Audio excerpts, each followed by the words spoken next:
자, 이번 시간에는 전산세무이급 기출문제 101회 실무에 대한 설명을 해드리도록 할게요.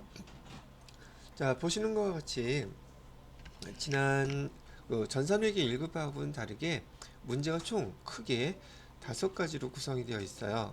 1번 문제는 일반 전표 입력 15점짜리고요. 그다음에 2번 문제는 메인 매출 전표 입력 15점. 그다음에 부가가치세 신고, 요게 부속설이거든요.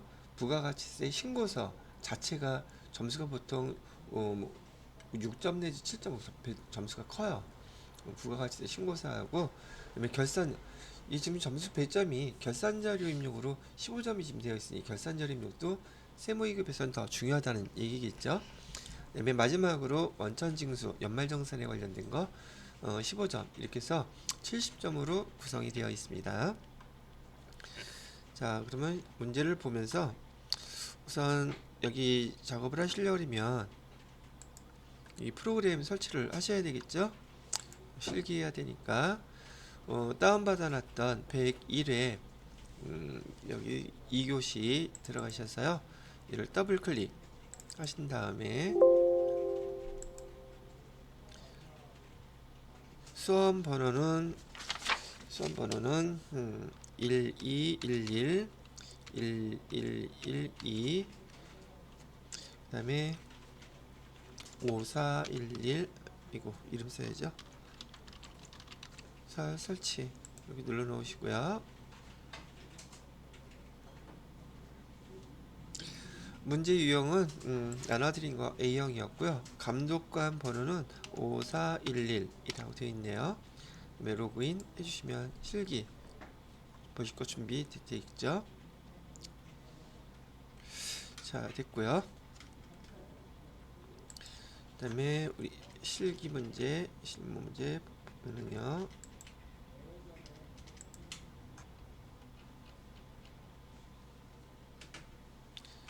글씨 혹시 보이나요? 이거 좀 크게 해줄까? 괜찮아요? 오케이.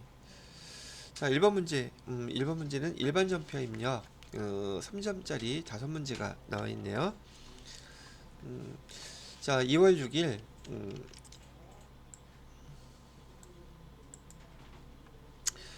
영업부는 제품 광고료에 대한 미지급금 35만 2천원, 부가가치세 포함되어 있는 금액을 조합일보에 전액 보통예금 계좌에서 이체 지급했다고 나와 있죠. 그러면 지금 미지급금 갚는 거잖아요. 미지급금은 대변의 계정인데 차변으로 미지급금 빼주시면 되겠죠. 그다음에 대변에다가 보통예금 35만 2천원, 되게 간단한 문제죠. 그래서 그대로 입력을, 이거 분개해드려요? 직접 입력하는 걸로 보여드리면 되겠죠. 아니면 분개해줄까? 아니면 직접 여기다 입력할게요. 그러면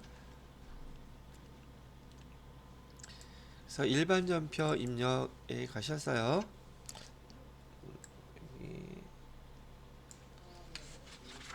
날짜는 2월 26일이 2월 6일이죠. 차변에다가 미지급금은 어디에다 줘야 되는 거예요? 조합일보라고 돼 있죠.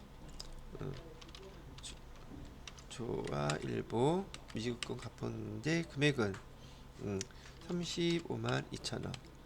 대변에다가는 보통예금 통장에서 이제 했으니까 보통예금 35만 2천원. 1번 문제는 무난하게 아주 쉬운 문제로 하나 나왔네요. 자, 두 번째 문제를 볼게요. 4월 15일 거래고요. 당사 법인의 거래처인 서울로부터 기계장치를 무상으로 받았다. 이렇게 기계장치 무상으로 받았을 때 뭐라고 쓰기로 했었어요? 기계장치는 자산이죠. 공짜로 받은 걸 수증이라고 그랬었어요. 그리고 나한테는 이익이잖아. 그래서 자산 수증이익 쓰면 돼요. 기계장치 무상으로 받았을 때, 자, 기계장치가 봐요. 이것도 앞으로 많이 적용될 기본적인 이론인데, 우리 자산인 기계장치는 유형자산이잖아요. 자산이 기록하게 되면 재무상태표에 기록되겠죠. 재무상태표의 뜻이 뭐라 그랬어요? 그 시점에 회사의 재산 가치라 그랬잖아요. 그럼 여기 기계장치는 장부가액으로 기록해야 되겠어요? 공정가치로 기록돼야 되겠어요. 텀4는 그 공정가치로 기록돼야 되기 때문에 여러분들한테 나중에 뭐 장부가치다, 공정가치다, 취득원가다 이런 말 다른 데서 들어오는 모든 자산은 기본적인 게 공정가치를 기록하는 거예요. 그게 큰 틀이에요. 당연히 공정가치는 그대로 기록해 주면 되겠죠. 그럼 4월 15일 날 차변에다가는 기계장치, 대변에다가는 자산 수중 2이라는 기정으로 기록하시면 되겠죠. 자, 그러면 똑같이 날짜는 4월 15일 거리고요. 4월 15일 차변에다가는 기계장치 금액은 500만원, 대변에다가는 자산 수중 이익이라고 해주시고요. 500만원 이렇게 해주시면 되겠네요. 그 다음에 3번 문제는 5월 30일 영업부 직원들에 대한 확정급여형 DB형 퇴직연금 납입액을 퇴직연금 운용수수료 55만원 보통예금 기재 이체했다르죠. 이것과 이거 그럼 보통예금 통장에서는 얼마 나갔어요? 요 1000만원하고 55만원 두 개 같이 나갔겠죠. 그러면 여기 DB형이니까 시험 문제 주로 DB형 많이 나온다 그랬었죠. 얘는 자산 처리하는 거니까 여기 퇴직, 연금, 운용자산 1000만원 그 다음에 여기 수수료죠. 별다른 거 없어요. 은행 수수료가 똑같으니까 수수료 비용 얘는 우리 직원들에 대한 거기 때문에 800번대로 수수료 비용 선택하셔서 55만원 써주면 되고 합친 금액이 보통예금 계좌에서 이체됐다 이렇게 표시해 주시면 되겠네요. 어떻게 하면 돼요? 날짜는 5월 30일로 해주시면 되겠고요. 차변에다가 퇴직연금 운용자산 처리해 줘야 되죠. 여기 1000만원 그 다음에 수수료 비용 800번대로 55만원 네, 금액은 보통예금에서 빠져나갔다고 했으니까 1055만원 이렇게 해주면 된다는 얘기예요.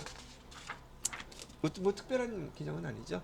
근데 여러분들 벌써 그 퇴직연금 제도에서 퇴직급여형, 확정급여형과 확정기여형 두 개 다 구분했었죠. 그죠? 확정기여형일 때는 퇴직급여라고 써야 되는데 여기 세무 2급, 회계 1급부터는 이에 대해서 비용이기 때문에 500번, 800번 두 개 다 구분해서 써주셔야 되는 거 그것만 주의하시면 돼요. 근데 여기서는 전 확정급여형이라고 했으니까 퇴직연금 운용자산으로 기록을 한 겁니다. 4번 문제는요. 7월 12일 뉴욕 은행으로부터 전년도에 차입한 외화 장기 차입금 5만 불 우리 은행 보통예금 계좌에서 이체 상환했다는 상환한 거네요. 근데 상환했는데 여기 전년도에 보니까 12월 31일 기준 환율 나와 있죠. 환율이 지금 부채라 그랬어요. 12월 31일 날 우리가 갚아야 할 부채가 1192원이었는데 지금 우리가 지금 갚아야 되는 금액은 1150원. 우리가 이익이에요? 손해예요? 이익이죠. 그러면 한 1달러당 얼마가 이익이에요? 42원이 이익이겠죠. 오케이? 그러면 갚았으니까 우선 차변에다가 우선 분기를 한번 보는 대로 해볼게요. 차변에 우리가 갚은 금액은 지금 외화 장기 차입금이라고 했는데 계정에 외화 장기 차입금 있다면 모를까? 외화 장기 차입금 있어요, 없어요? 계정 있어요? 외화 장기 차입금 갚았죠. 얼마 갚은 거예요? 계산기로 저기 작년도에 기말에 평가해 놓은 금액 있죠. 그걸 갚은 걸 거 아니에요.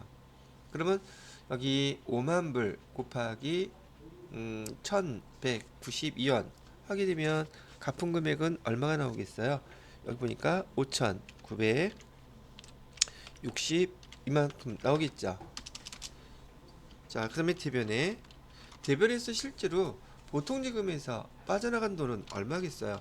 지금 오늘 환율로 빠져나갔을 거 아니에요. 7월 11일 날짜 보통 예금에서 빠져나간 금액은 여기 1150원에 대해서 5만 불이기 때문에 금액은 얼마가 빠져나갔을까요? 5,750만원 이렇게 빠져나갔죠. 그죠? 그럼 서변하고 대변하고 금액이 차이가 나요. 그죠? 그런데 얘는 지금 실제로 외화를 주거나 받거나 거래가 이루어졌죠. 그런데 환율 때문에 그 금액이 차이가 났어. 1달러당 얼마씩? 42원씩. 그럼 42원 곱하기 5만 불 이렇게 해주게 되면 얘는 외환 차익이라고 짧은 거 쓰라 그랬죠. 12월 31일 날 평가에서 환율 때문에 평가할 때 차이가 났다면 외화 환산 이익이라고 쓰겠지만 실제로 돈을 주고받고 할 때는 외환 차익, 외환 차손 이렇게 쓰라 그랬었죠. 금액 얼마가 차이 났어요? 210만원 이렇게 차이가 나죠. 혹시 높아심에 계산하는 거 다시 써드려요. 이 금액은 어떻게 계산이 됐느냐면 지금 얘는 12월 31일 날 평가 벌써 해놓았던 우리 외화 부채였던 거예요. 그죠? 요 금액에다가 뭐를 곱해줘야지 돼요? 5만 불 요거 곱하게 되면 요 금액 나오죠? 그 다음에 보통 예금에서 빠져나간 금액 얘는 어떻게 계산한 거예요? 얘는 7월 11일 날 우리 돈 통장에서 빠져나간 거죠. 갚는 날짜가 7월 10일이었기 때문에 7월 12일 날 요 금액은 요 1150원 하고요. 그 다음에 여기 5만 불 두 개 합친 금액이 빠져나간 거예요. 오케이? 환율 차이가 전년도에 1192원이었는데 여기 1150원 7월 10일 날 환율이다 보니까 210만원은 어떻게 나온 거예요? 210만원은 환율 1192원에서 여기 오늘 7월 10일 날 갚은 거 환율 1150원 이렇게 하면 42원 차이 나는데 42원에다가 지금 얼마를 빌렸다 그랬어요? 여기 위에 있는 5만 불이죠? 5만 불 이거 5만 불 곱하기 되면 여기 210만원 딱 이렇게 나온다는 얘기죠. 그럼 저도 이렇게 해주면 되겠죠? 자, 날짜는 7월 12일로 회계 처리는 이렇게 해주시면 되겠습니다. 여러분들한테 사실 요거 물어본 거는 외환 차익이란 계속 쓰는 거 요거 아는지 물어본 거예요. 그다음에 환율 계산할 줄 아는지 모르는지. 근데 제가 말씀드릴 때 항상 환율로 먼저 계산하라 그랬었죠. 그래야 계산 간단해진다고. 자, 그러면 저도 이렇게 입력을 해보도록 하겠습니다.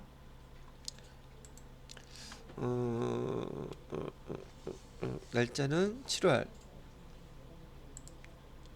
12일 날짜로 입력해 주시면 되겠고요. 샵에다가는 외화 장기 차입금 거래처는 뉴욕은행이라고 되어 있죠. 뉴욕은행 해주시고요. 금액은 5,960만원. 대변에다가는 보통지급에서 빠져나간 금액은 5,750만원. 그다음에 나머지 금액은 우린 외환 차익이라고 불렀죠. 외환 차익 해가지고 210만원. 예, 이렇게 입력해 주시면 되겠네요. 자, 9번 일반 전표 입력의 다섯 번째 거네요. 마지막 거. 전기에 대산 실업의 파산으로 인해서 대손 처리했던 외상 매출금 부가가치세까지 포함해서 대손세액 다 공제 받았다 그랬죠.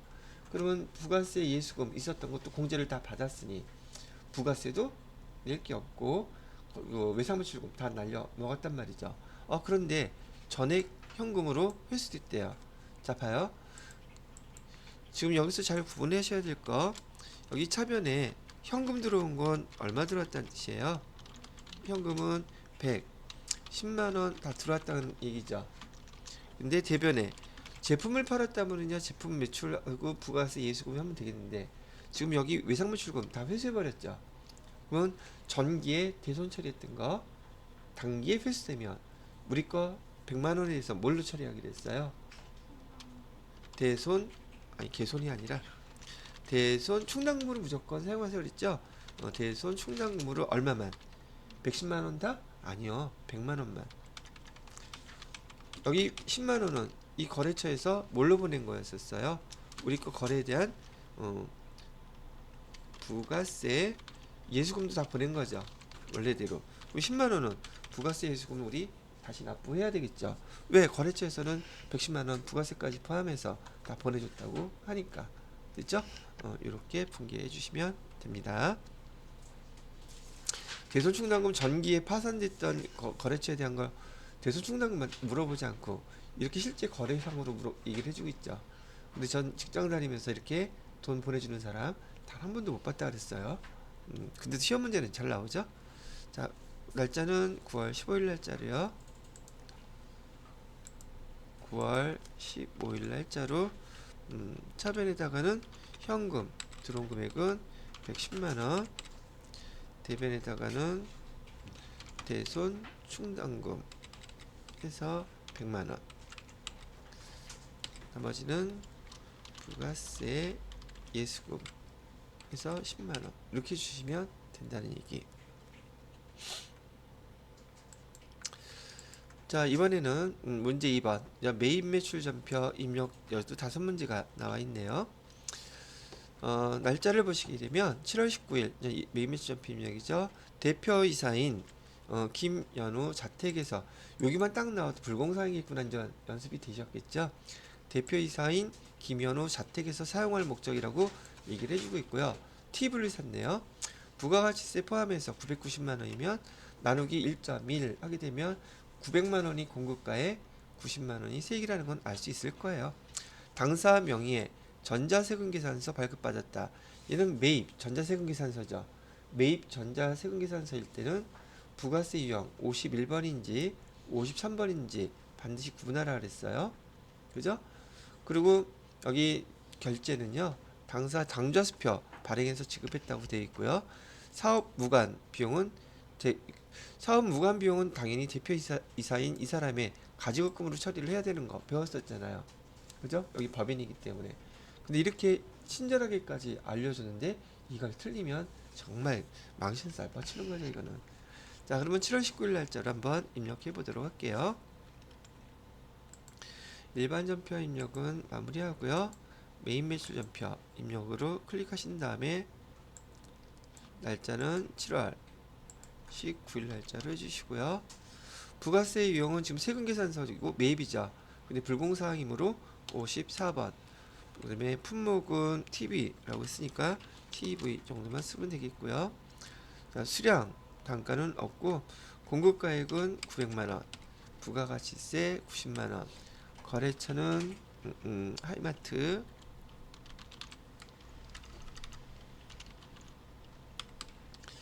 그 다음에 세금계산서 받았고요. 분기는 여기 사업가 측정 관련된 불공제 사유 2번 맞죠? 네, 분기는 혼합분기 해주시고요. 자, 지금 여기 990만원이 부가세 대급금 나뉘어지지 않고 다 한꺼번에 포함되어서 처리되어 있죠. 그리고 얘는 계정 뭘로 처리해 주래요? 가지급금 처리해달라 그랬죠?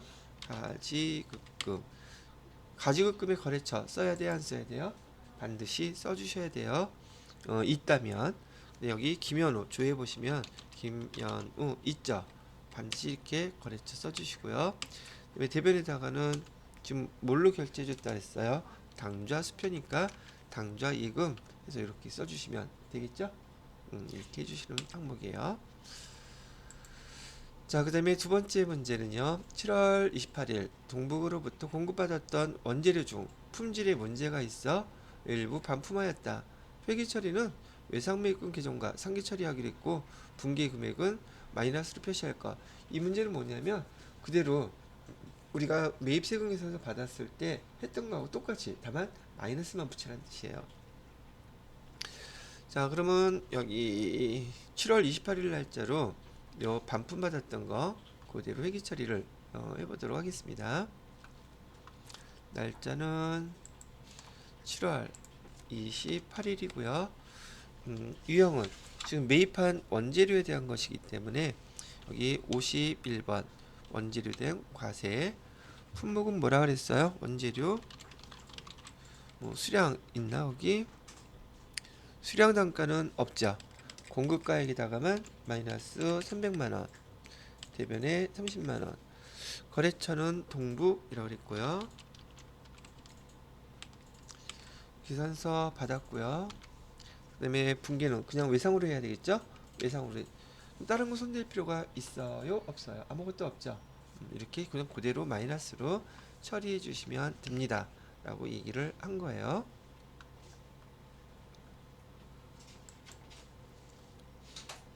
자, 그 다음에 3번 문제는 8월 1일. 자, 공장에서, 공장이래요. 사용 목적이라니까 공장에서 사용할 유형자산이겠네요. 기계장치 구매 계약 체결하고 계약금 550만원 부가가치세가 포함된 건데 우리 카드로 결제하였다. 카드로 결제했다네요. 미지급금으로 회계 처리하래요. 그러면 우리가 지금 기계장치 사면서 계약금 준 거잖아요. 사용 목적이니까 그냥 우리가 배웠던 선급금 이렇게 주면 되겠죠. 거래처는 어디로? 거래처는 협상. 그죠?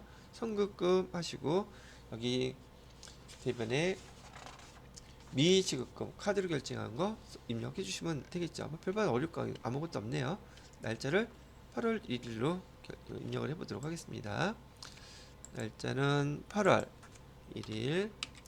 부가세 유형은 카드로 지금 결제를 했죠. 그러면 매입했는데 카드를 썼으니까 부가세 유형은 57번 카과를 해주시면 되겠고, 여기 기계장치라고 그랬으니까 기계장치 수량이나 단가는 없고요. 카과의 지금 금액은 부가가치세 포함해서 550만원, 500만원하고 50만원 나뉘어질 것이고요. 거래처는 협상. 자, 그 다음에 신용카드사는 어디 걸로 결제했다 그랬냐면 우리카드 써주시고요. 분계는 카드로 결제했으니까 4번. 그럼 미지급금, 원재료. 이 원재료 계정을 뭘로 바꿔주시면 돼요? 선급금. 이렇게 바꿔주시면 되겠죠.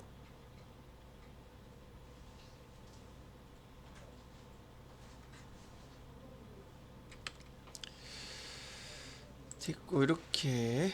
그 다음에 4번 문제.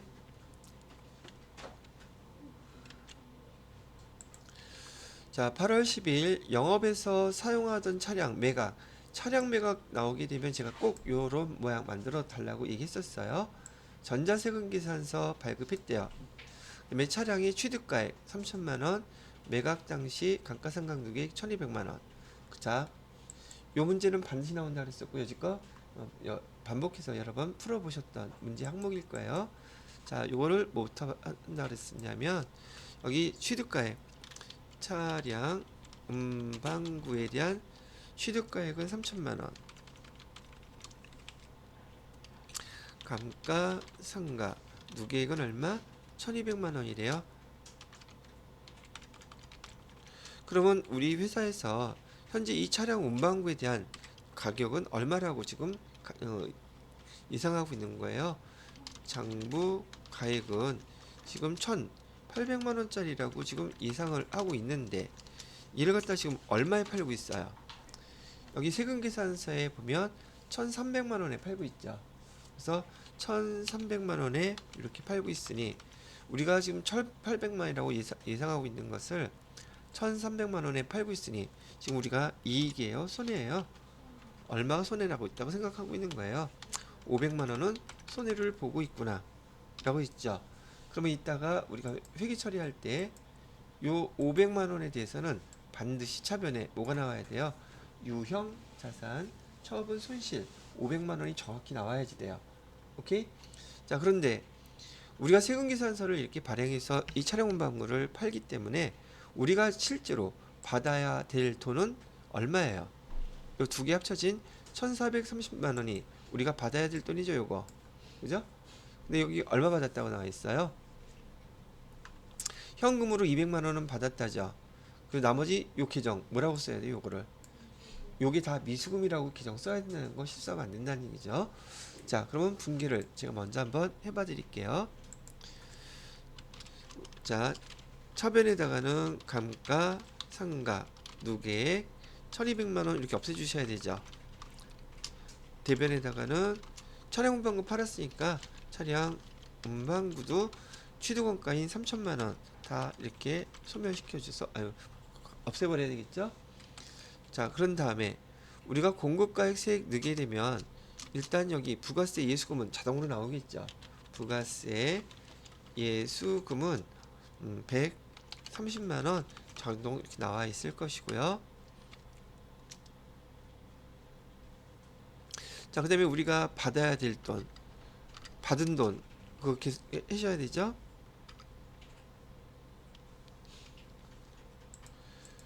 여기다가 받은 거 현금은 얼마를 받았대요? 현금은 200만 원 이렇게 받았다고 나오는 것이고요. 그다음에 나머지 못 받은 돈은 미수금, 이게 중요한 말이었었죠. 1230만 원은 아직 못 받았고요. 자, 그다음에 차변과 대변의 합계 금액 차이를 계산해 보게 되면 딱 500만 원 차이 나죠. 유형 자산 처분 손실이라는 규정으로 500만 원 딱 이렇게 쓰고, 이 금액은 반드시 뭐하고 일치시켜야 돼요? 요 금액하고 일치가 돼야지 회계 처리가 정확하게 잘 됐구나 판단하실 수 있다고 얘기했던 거죠. 그죠? 뭐 연습들 많이 해보셨고 또 앞으로도 계속 똑같이 나올 문제들이기 때문에 틀리지 않도록 하시기 바랍니다. 자, 그러면 요 해당되는 내용들을 그대로 입력을 해보도록 하겠습니다. 날짜는 8월 1일이라고 했고요. 8월 1일이 아니지. 8월 12일이죠. 8월 12일. 유형은 판매 매각을 했기 때문에 세금계산서 발행했으므로 부가세 유형은 11번. 그다음에 사용하던 차량 매각이라고 쓰면 될 것 같고요. 공급가액은 1,300만 원. 부가세는 130만 원. 동양에다가 어디다 팔았죠? 서울에다가 팔았어요. 세금계산서 발행해 주었고 분기는 혼합 분기를 한 다음에 제품 매출이라고 쓰면 안 되고 여기다가 뭐라고 써야 돼요? 차량 운반구 금액은 얼마? 3천만 원짜리 이렇게. 그다음에 차변에다가는 여기 감가상각 누계 1,200. 그다음에 차변에다가 현금으로 받은 금액은 200만 원. 그다음에 미수금 차변에 미수금으로는 1,230만 원. 나머지 차변으로 유형 자산 처분 손실로 해서 500만 원 이렇게 하게 되면 차변 대변 금액이 딱 일치하게 되죠.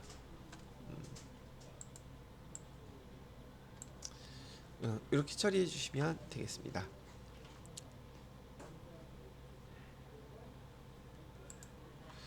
자, 여기도 이제 마지막 문제가 됐네요. 8월 16일 최종 소비자인 김전산 씨에게 세금계산서나 현금 영수증 적격증빙 발행했다 안 했다? 안 했죠.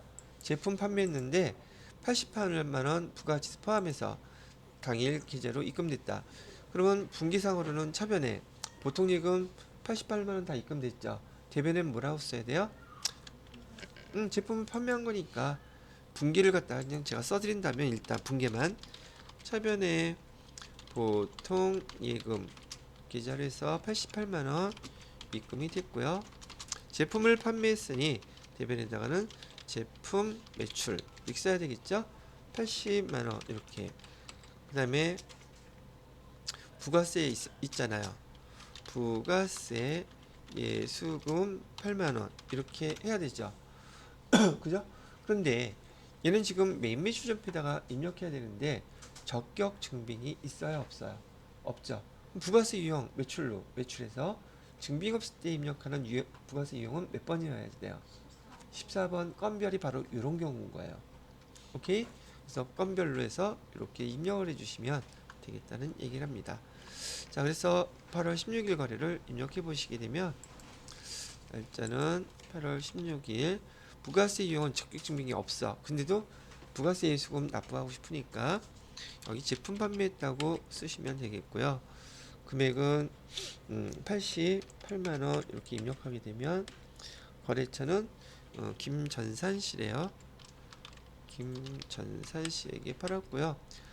분기는 지금 혼합분 현금 받았죠, 이거? 현금 받았으니까 제품 매출 부가세 예수금 이렇게 하면 끝낸 거죠? 이거 뭐 물어본 거예요, 근데? 이 문제에서는 건별 물어본 거예요. 이런 거래 상황이 부가가치세 적격 증빙이 없는 매출 자료 입력할 때 건별로 입력하는 걸 아는지 물어본 문제라는 얘기를 합니다. 자, 그렇게 해서 메인 매출 전표 자료 입력을 해보셨고요. 자, 이번에는 부가가치세 신고와 관련된 문제인데요. 지금 부가가치세 신고 관련된 문제 10점으로 나와 있죠. 여기서는 부가가치세 부속 서류는 하나만 나와요. 그리고 부가가치세 신고서 문제가 무려 7점짜리야. 엄청 높죠. 자, 그러면 첫 번째 부가가치세 신고서 관련된 거 질문을 했는데요. 여기 아래 자료를 이거 3점밖에 안 돼. 3점밖에 안 된다는 것은 되게 내용들이 크지는 않다는 얘기겠죠. 점수가 아래 자료를 이용하여 이익이 부가가치세 확정 신고 기간이라고 알려주고 있네요. 수출 시점 부가세 부속 서류 수출 실적 명세서 작성하라는 얘기네요. 지난번에도 얘기했을 때 수출 실적 명세서는 내용 입력하는 게 되게 단순했었어요. 자, 한번 요 체크 먼저 해볼게요. 우선 첫 번째 거래처는 어디예요? 미국 스탠포드사라고 되어 있고, 자, 제품이라고 되어 있죠. 그다음에 금액 얼마예요?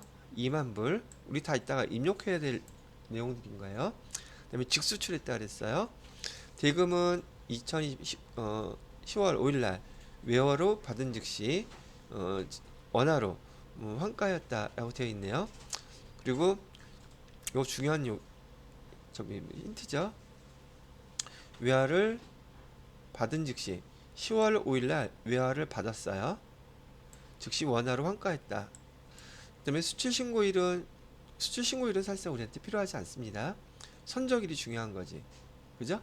그래서 우리 선적일 날 여기 선적일 날의 환율 10월 14일 원래대로 우리가 배운 대로 인도가 이 된 날 돈을 아직 안 받았더라면 요날 환율을 써야 되는데 여기 지금은 10월 5일 날 돈이 먼저 들어왔죠. 그랬을 때는 먼저 들어온 날의 환가 금액 여기 1190원 써야 된다는 거 그거를 갖다가 알아야 된다는 얘기죠. 선적일보다 돈이 먼저 입금되게 되면 그 먼저 입금된 날에 환율이 우리 공급가액이 된다는 얘기 얘기해드렸죠. 그래서 첫 번째 달러로 했던 미국 스탠포드사에 대해서는 환율을 어떤 걸 적용해야 된다? 1190원을 적용해야 된다는 거 아셔야 될 것이고요. 두 번째, 그 다음에 수출신고번호는 이따 기록해주면 되겠죠. 두 번째는 독일 비머사에 5만 유로를 원자재를 직수출했대요. 수출 신고일은 중요하지 않고 통관일도 중요하지 않아요. 선적일이 며칠이래요? 12월 11일. 그러면 우리는 선적일 날 요거 1,400원을 갖다가 환율로 써야 되겠죠. 선적일이 우리한테는 중요한 거니까 돈 먼저 받거나 그런 거 없죠. 일반적인 거래와 돈을 먼저 환가해서 받았을 경우 두 가지 거래에 대해서 수출 시점 명세서 한번 입력을 해보세요. 그 문제잖아요. 자, 뭐 설명은 길었는데 요 환가한 거 요 환율 적용 잘못하면 틀리게 되겠죠. 여기서 환가라는 용어를 알아들었는지 못 알아들었는지 그거 문제를 낸 거네요. 알아들었다면 여기 부가가치세 부속서류에서요. 부가가치세 부속서류 수출 어디였어요? 수출 실적 명세서라고 되어 있죠. 여기서 하라고 했으니까 클릭하셔가지고요. 날짜는 2기 확정이라고 했으니까 10월부터 12월까지. 자, 수출신고번호 첫 번째 거부터 입력을 해주자고요. 111 2233 4 4 4 4 4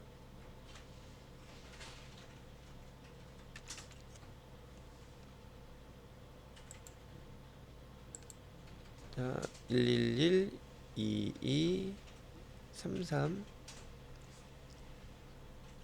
자, 됐고요.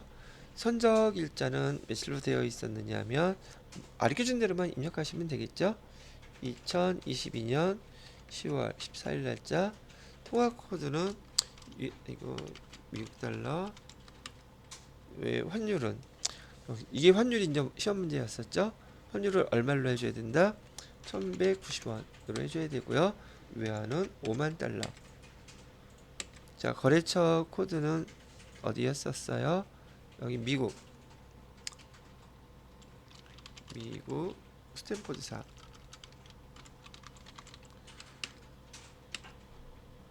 자, 여기 빨간색으로 나와도 상관은 없어요. 아, 왜냐고요? 여기 코드 번호 입력하는 게 바뀌었어요. 이게 뭔지 모르겠는데 여러분도 바뀌 있잖아요. 숫자만 쓰면 그냥 숫자만 쓰면 다안 다시 이게를 숫자만 11 12 33 444 7개네. 아, 제가 하나 더 썼네요. 이렇게 썼고 두 번째 거는 똑같이 입력해 주셔야 되죠. 수출 신고 번호는 222 1133 하나 둘 셋 넷 엔터 딱 해놓고 선적일은 2022년 11월 11일. 여기는 유로.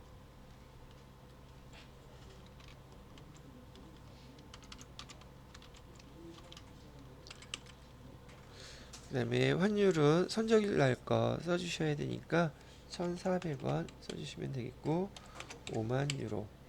그러면 금액은 7천만 원. 그 다음에 거래처는 독일 비머사.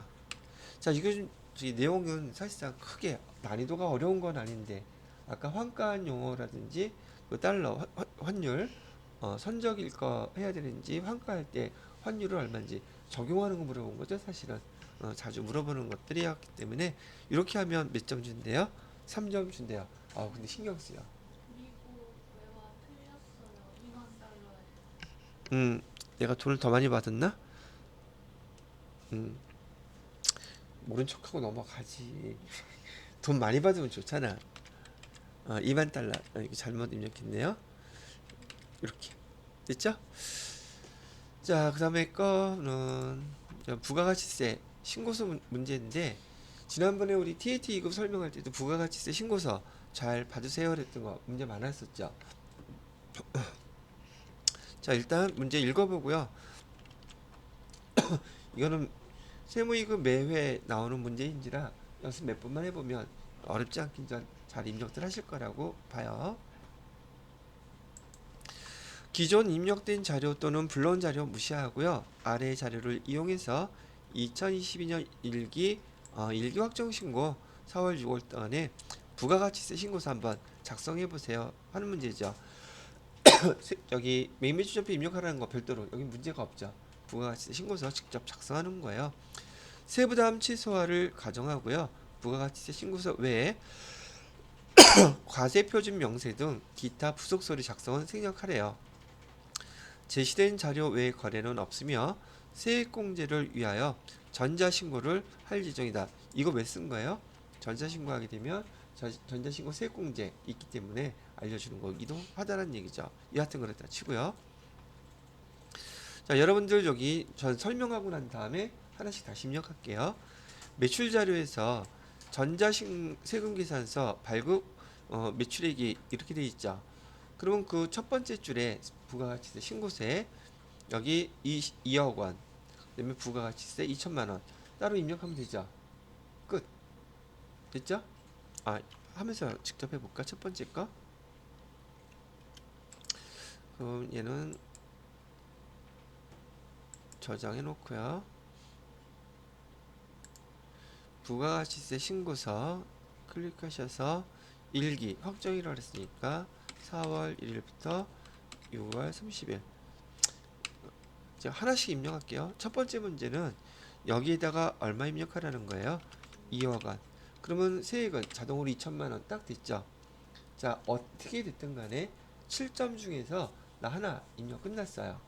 그죠? 두 번째 거 문제 볼게요. 두 번째 문제는 신용카드 매출액 얼마래요? 3,300만 원이라 그랬죠. 그러면 공급가액은 3,000, 부가세는 300 이렇게 되겠죠. 그러면 하나씩 하기로 했으니까 제가 여기다가 여기 신용카드 관련돼서 3,000, 부가세 300 이렇게 입력했죠. 왜? 신용카드 여기 있으니까. 맞아요? 두 번째 건 또 있어요. 현금 영수증 2천만 원, 200만 원이죠. 근데 여기 보시게 되면 신용카드하고 현금 영수증 같은 칸에 넣게 돼 있죠. 그럼 여기가 얼마가 되는 거예요? 5천. 그다음에 세액은 500 이렇게 돼 있죠.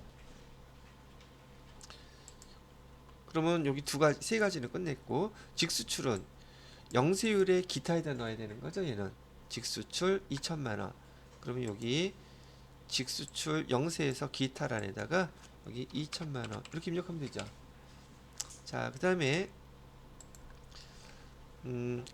2021년 2기 부가가치세 확정신고 시 대손세 공제 받았는데 외상매출금 2,200만 원. 그럼 부가세는 얼마 들어왔어요? 부가세는 200만 원이 들어왔죠. 전액 회수했대요. 오케이? 그러면 200만 원은 우리가 추가로 납부를 해야 되죠. 왜 대손 처리했던 거 세액공제까지 받았는데 거래처에서 외상매출금 부가세까지 포함해서 다시 돈을 보내줬다고 우리가 회수했다 그러니까 이런 건 어떻게 표시해 주느냐? 여기에다가 여기 대손세 가감 있죠. 대손세 우리가 받은 것만큼은 내야 되잖아요. 플러스 200만큼은 추가로 내야 되겠죠. 받은 거니까. 이해됐어?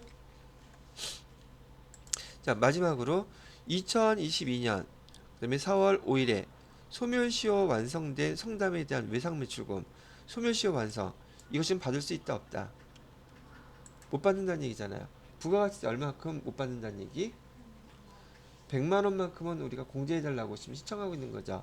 근데 여기 내야 될 건 얼마가 있는데 200인데 100만 원은 우리가 지금 대손세 공제 신청할 거죠.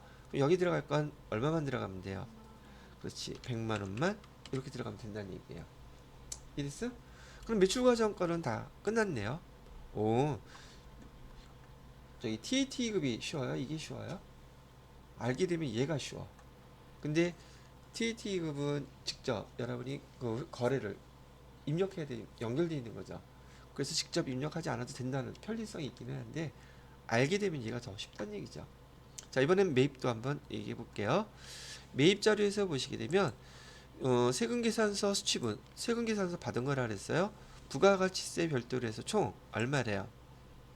1억 2천이라고 돼 있죠. 자, 그런데 항상 문제가 세금계산서 받은 거는 1억 2천인데 그 중에서 1억은 뭘로 받았대요? 과세상품 구입과 구매와 관련한 매입액이라고 그랬잖아요. 1억은 이상 없다는 얘기죠. 그런데 그 중에서 2천은 뭐와 관련됐대요? 토지와 관련돼 있다죠. 토지와 관련된 매입세액은 불공사항이죠. 그죠? 불공사항은 여기 매입 세금계산서에 넣었다가 어디서 빼라 그랬어요? 불공에서 다시 빼라 그랬죠. 그러면 요거 내용을 그대로 한번 반영을 해볼게요. 여기 매입세금계산서 일반에다 여기 금액 얼마? 1억 2천 이렇게 돼 있고 매입세액은 자동으로 계산되지 않기 때문에 여러분이 1,200만 원 이렇게 입력해 주셔야 돼요. 그러면 매입세액 다 반영됐죠. 이 중에 얼마가 2천만 원이 불공사항이죠. 불공사항은 여기 공제받지 못할 매입세 여기다가 2천만 원 이렇게 입력해 주고 200만 원 이렇게 입력해 주시면 되는 거죠. 근데 여기다 입력하니까 안 나오네. 어디에 입력해야 돼? 여기 공제받지 못할 매입세 여기 보시면 공제받지 못할 매입세 오른쪽 칸에다가 입력하게 돼 있죠. 여기다가 2천만 원 여기다가는 얼마? 200만 원. 왜? 얘 항목은 여기 합계 금액을 여기다가 갖다가 쓰는 거기 때문에 그렇게 해서 보셨으면 1억만 딱 나와 있는 거 확인하셨을 것이고요. 그다음에 2022년 1기 예정신고 시 누락된 세금계산서 수취분 매입세액이라고 되어 있죠. 매입액 얼마라고 되어 있어요? 그러면 여기서의 문제는 뭘 물어봤냐면 여러분이 예정신고 때 누락된 세금계산서 요거 어디다가 입력하는 줄 아세요? 물어본 거잖아요. 그래서 얘를 계산서를 보니까 여기 매입세액은 오른쪽에 예정 누락분이라고 되어 있죠. 예정 누락분에서 여기 세금계산서 얼마 공급가액이 얼마라고 되어 있냐면 1,000만 원 됐죠? 아니 매입이라 그랬네. 쏘리 매출이 아니라 매입 세금계산서에서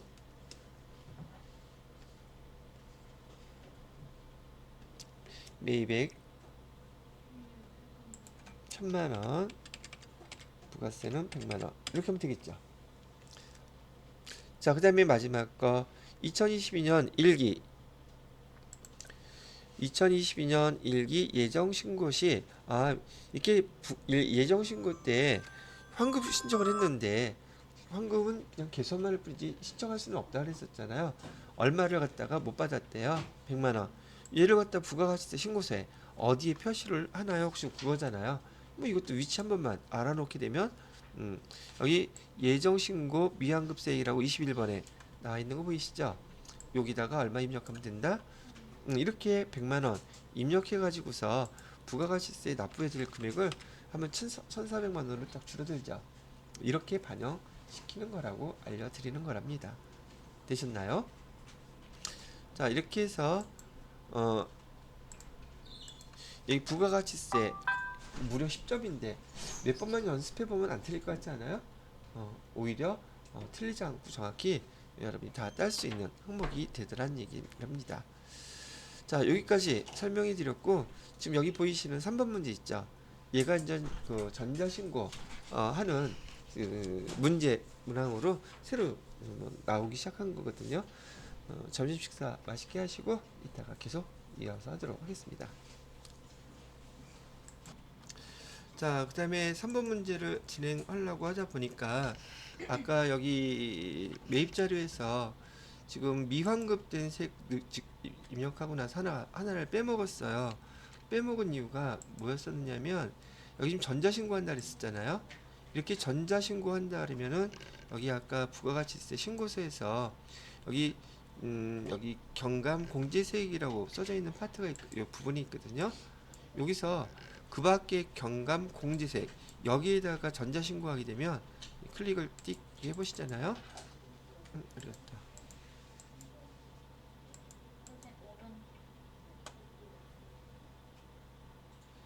오른쪽에 54번 떠요. 오른쪽에? 바로 옆에 100만, 그냥 100만 원 위에 누르면 돼요.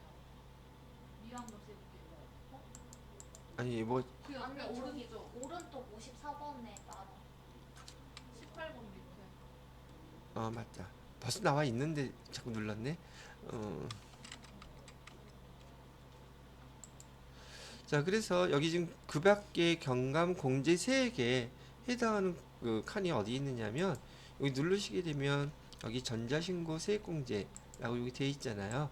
여기에다가 10,000원을 꼭 입력을 이렇게 해주셔야지 돼요. 그러면 우리가 납부해야 될 세금 1,400만 원 중에서 10,000원을 갖다가 지금 빼주겠다는 얘기예요. 근데 얘는 예정신고 때 전자신고 이렇게 신고해도 빼주느냐? 아니고요. 확정신고 때만. 뭐 1년에 2번이죠. 확정신고는. 그래서 확정신고 때만 전자신고 세액공제가 적용됩니다라고 알고 계시면 된다는 얘기를 합니다. 요걸 빼먹어서 다시 말씀을 해드렸고요. 자, 그 다음에 부가가치세 부속서류에 2022년 여기 2회 101회 문제에서 처음으로 전자신고에 관련된 직접 한번 해보라고 문제가 나왔네요. 다음의 자료를 이용해서 2022년 1기 부가가치세 예정신고죠. 1기 부가가치세 예정신고 기간에 부가가치세 신고서와 관련 부속서류를 전자신고 하세요 라고 나와 있잖아요. 자, 여기 1번, 2번, 3번, 4번, 5번 쭉 나와 있는데 맨 마지막 절차는 어차피 홈택스에서 국세청으로 전자 파일을 전송해야 된단 말이죠. 우리 세금계산서 발급했던 것처럼. 그러면은 우리가 부가가치세 신고서를 기초로 해서 세금계산서 만들었던 것처럼 부가가치세 신고서에 대한 파일을 만들어야 돼요. 그러면 그 절차를 갖다가 여러분 1번, 2번, 3번, 4번, 5번 보시면서 저는 화면에서 어떻게 정리를 해서 보내는지 보여드릴게요. 세금계산서 발급하는 것처럼 내용은 어렵지 않아요. 근데 처음 하시는 입장에서는 되게 두군반, 세군반에 긴장된단 말이죠. 회사에서도 많이 그래요, 실제로. 안 보내봤어. 배우기는 잘 배웠는데. 그래서 실기라는 거는 꼭 자기가 해봐야지 돼요. 자, 그래서 일단 부가가치세 신고서 우선 여기 나가기로 하고요. 다시 부가가치세 신고서 일기 예정이라고 지금 문제에서 주어졌죠. 일기 예정은 며칠부터 어렸어. 1월 1일부터 3월 31일까지. 그러면 지금 여기 나와 있는 항목이 쭉 보이는 거 보이시죠? 그죠? 그리고 원래는 얘가 위에 보면은 F3 마감 취소라고 되어 있잖아요. 문제에서는 벌써 마감을 시켜놨어요. 그래서 마감을 시켜놓고 위에 빨간색 마감되어 있는 거 보이시죠? 시험 문제에서는 이렇게 신고세에 대한 거, 부가가치세 부속세에 대한 거 마감을 다 시켜놨다고 지금 여기 해놨단 말이죠. 그럼 이걸 갖다가 우리가 뭐 해야 되느냐면 전자신고를 해야 된다는 얘기예요. 자, 전자신고하는 방법은 여기 나가주시고요. 여기 밑에 보시게 되면 전자신고 되어 있잖아요. 전자신고 클릭을 해보시면 돼요. 전자신고를 클릭하게 되면 무엇을 전자신고해야 될지 우선 신고 기간에 대한 뭘 불러와야 되겠죠. 1월부터 3월까지 불러오고 정기신고. 그 다음에 여기 보시게 되면 예정신고할 때 문제에서요. 얘를 갖다가 납세자 자진신고라고 되어 있죠. 왜냐면 우리는 지금 우리 회사에서 부가가치세를 직접 신고하는 걸 전제조건으로 이거를 하는 거예요. 근데 만약에 여러분들이 세무사 사무소나 회계사 사무소에서 근무하게 된다면 이렇게 신고할 때 여기 2번이 아니라 몇 번으로 바꿔줘야 되겠어요? 1번. 근데 우리가 직접 신고한다는 게 전제조건이니까. 자, 그리고 엔터 이렇게 치는 거예요. 그러면 조금 전에 보셨던 동양이라는 회사에 부가가치세 신고 일기 예정께 다 이렇게 정리되어 있는 거 지금 보이시죠? 그죠? 요거 보이는 거에 대해서 위에 보시게 되면 전자신고 제작이라고 되어 있죠. 요 내용에 대해 지금 파일이 아무것도 좀 준비되어 있는 게 없는 상태인 거예요. 그래서 얘를 갖다가 어떻게 해야 되냐? 파일을 만들어야 된다고 얘기를 했었죠. 오케이? 만드는 거 어떻게 만드느냐? 요 위에 보면 F4라고 해서 제작이라고 되어 있어요. 제작을 클릭하시면 돼요.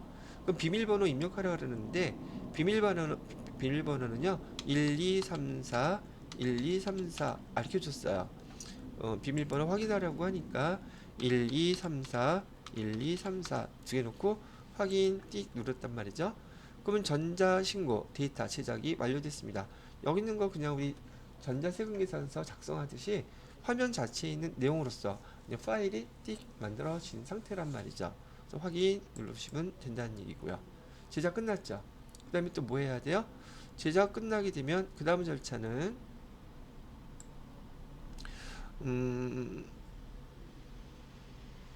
홈택스 바로 가기로 되어 있었는데 전자신고 여기 뒤에 두 번째 보시게 되면 국세청 홈택스 전자신고 변환이라고 되어 있죠. 자, 파일을 만들었는데 지금 많은 회사에서 사용하는 그 프로그램이 다 일률적으로 똑같을까 다를까? 같은 것도 있지만 다른 것도 많단 말이에요. 근데 국세청 입장에서는 그런 거 무시하는 거예요. 어떤 방법으로 만들었던 거네 그 데이터를 갖다가 국세청 서버에 맞는 파일로 변환을 시켜줘야지 돼. 그 작업 절차를 해줘야 된단 말이죠. 그래서 여기 국세청 홈택스 전자신고 변환용 교육용 띵 누르면 이런 화면이 이렇게 나온단 말이죠. 자, 이렇게 다 했었는데 지금 이거는 앞에 처음 화면이라서 당황할 거 없어요. 이거 눌러도 아무것도 안 돼요. 보이기는 하겠지만 지금 얘는 닫기 누르시고요. 뒤에 요 화면이 나와야지 되는 거예요. 앞에 거는 저기 절차에 대한 설명 그 얘기 나온 거고요. 그럼 얘도 세금계산서 발급하듯이 지금 부가가치세 신고하기 위해서 국세청 홈택스에 좀 연결을 하려고 그러는 거란 말이죠. 이게 변환시켜서 보낼 거. 그럼 지금 우리 뭘부터 만들었어야 돼요? 우리 아까 부가가치세 신고서 부속세에 대한 파일 만들었죠. 그 파일을 뭘로 해야 된다? 변환시켜야 돼요. 그럼 그 파일 어디 있어요? 여기 보시게 되면 전자 파일 변환 그렇게 해서 요 밑에 찾아보기라고 나와 있죠. 이 찾아보기 클릭 이렇게 하시면 돼요. 그리고 C 드라이브 맨 밑에 가시 보면은 여기 ENC에서 나와 있는 거 있죠. 이게 자동으로 아까 만들었을 때 변환됐을 때 이게 만들어져 있는 거란 말이죠. 자, 그럼 다음에 여기 찾으셨으면 여기 열기 하면 여기 파일이 딱 들어가 있는 거 보이시나요? 됐죠? 지금 여기까지 한 거 뭐 어려운 거 아무것도 없죠? 자, 그런 다음에 이 파일이 이상이 있는지 없는지 검증을 해야지 돼요. 만약에 얘가 만들라는 대로 제대로 안 만들어졌잖아요. 여기 오류사항 떠요. 여기 오류라고. 한번 되는지 아닌지 어떻게 확인을 하느냐면 여기 밑에 형식 검증이라고 있죠. 여기부터 순서대로 쭉 누르기만 하면 맨 끝에 뭐 나와 있어요? 전자 파일 지출 있죠. 이게 끝이에요. 그러면 형식 검증하기를 누르면 여기 여기 오류가 있는 거 있는지 없는지 여기 뜰 거예요. 자, 봐요. 자, 파일 여기 있어요. 오케이? 형식 검증하기. 여기서 찾아보기 클릭해서 파일 선택 후 형식 검증하기. 일일이 다 가르쳐주고 있어요. 근데 이걸 틀려? 그 말도 안 되지. 형식 검증하기 누르잖아요. 비밀번호 1234 확인. 누르니까 오래된 거 있어요, 없어요? 없죠. 그리고 위에 파일 도망가 버렸지. 어디로 갔지? 검증돼서 변환이 끝난 거예요. 됐습니까? 그런 다음에 형식 검증 결과 확인 눌렀죠. 여기서 오류되는 거 없죠. 그다음에 내용 검증하기. 그다음에 내용 검증 결과 확인. 여기 계속 다음 거 누르라고 나오고 있잖아요. 전자 파일 지출. 전자 파일 이게 제출할 거. 거기 입력되어 있었던 중요 사항이 딱 정리되어 나와 있죠. 과세 표준은 얼마인지, 그다음에 부가세 납부해야 될 거 얼마인지 그 지금 파일이 여기 정리되어 있습니다라는 거예요. 마지막 뭐 하면 돼요? 전자 파일 제출하기 클릭. 정상 변환된 신고서 지출합니다. 하세요. 그러면 신고 됐다고 접수증하고 접수번호하고 접수되었습니다. 띡 나오는 거예요. 그러면 닫기. 근데 문제는 여기서 되게 간단하게 보였죠.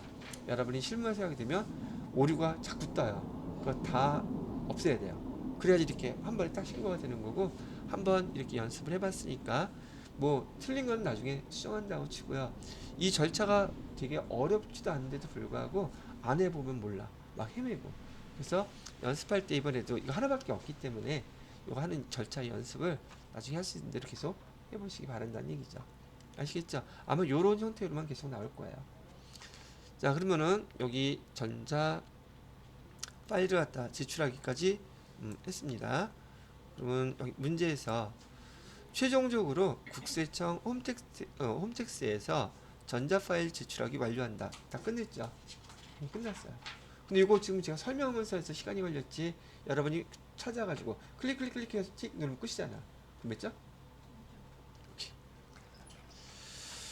자, 그 다음에 문제 4번 문제부터는 결산자료 입력 문제죠. 결산자료 입력 문제를 보도록 할게요. 결산자료는 기본적으로 여러분들한테 수동결산부터 항상 먼저 하라고 말씀을 해드렸어요. 수동결산이란 우리 일반전표 입력에서 12월 31일자로 차변, 대변 구분해서 입력하는 거라고 얘기해 드렸었죠. 그 다음에 자동결산. 자동결산은 어디서 입력해요? 결산자료 입력에서 해당되는 수치, 금액 입력한 다음에 F3 전표 발생시키게 되면은 끝나는 거였었죠. 자, 1번 문제를 봅니다. 1번 문제를 보니 얘도 미국 나오는 거 보니까 또 환율 문제겠죠.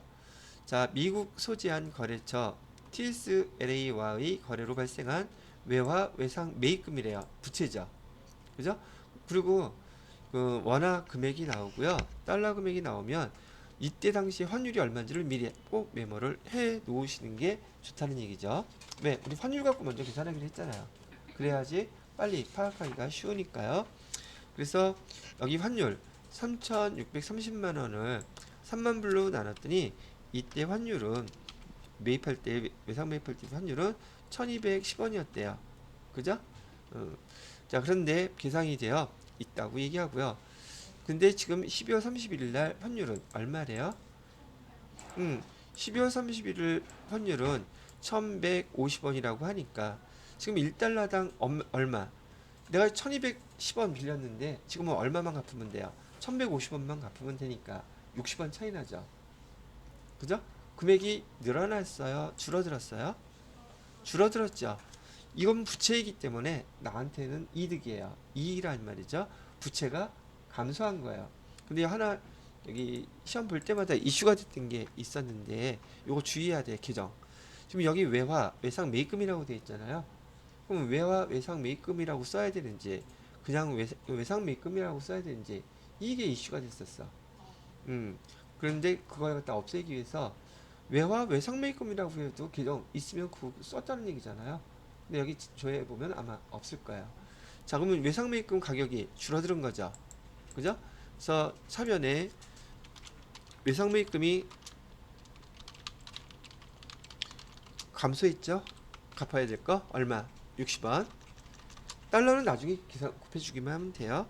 그다음에 대변에다가는 지금 외화 금액을 평가한 거지 실제로 돈을 주거나 받거나 한 거 아니란 말이죠.